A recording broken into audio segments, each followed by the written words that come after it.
Pamirsa, wilujeng patepang deui sareng Nopi Siti Rohmah dinu acara Sakilas Warta. Warta anu baris kapidangkeun nyaeta korban longsor di Desa Tanjolaya diajar di tenda.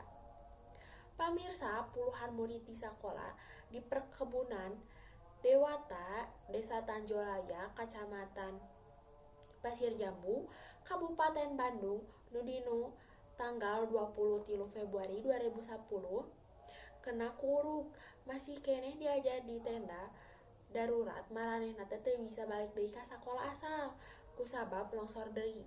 Pupuh Pos Koordinasi Bersama Mitigasi Informasi jeung Bantuan Musibah Pasir Jambu, Ciwidey Ranca Bali, Asep Ester netelakeun aya 242 budak sakola dasar nepi ke sakola menengah awal anu jadi korban longsor. 40 genep urang diantarana teh nyaeta murid SDN Dewata anu sakolana deukeut jeung tempat longsor. Maranehna teh ayeuna diajar di tenda darurat khusus pikeun kelas genep anu ahad ieu bakal ngahadepkeun ujian nasional.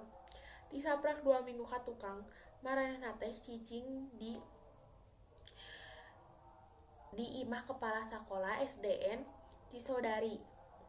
Murid kelas genep SDN Dewata anu jumlahna 13 urang ngahaja ditempatkeun di dinya sangkan bisa meunang bimbingan diajar anu enya-enya. Samemeh ujian nasional, murid utamana teh dibekelan pelajaran tambahan pikeun pelajaran bahasa Indonesia, Inggris, IPA, IPS, sareng PPKN.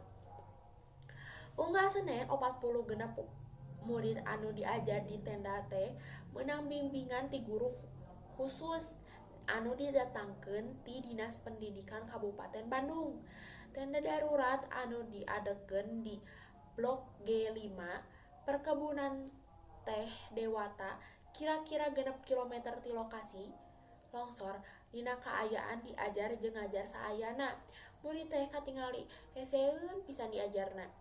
Ari cek Sri Susulowati, murid kelas genep SDN Dewata anu diajar di SDN Cisodari, ngabrehkeun yen manehna kurang genah di sakola nu anyar kusabab kudu ngabiasakeun deui hirup jeung murid atau guru sarta lingkungan anu anyar.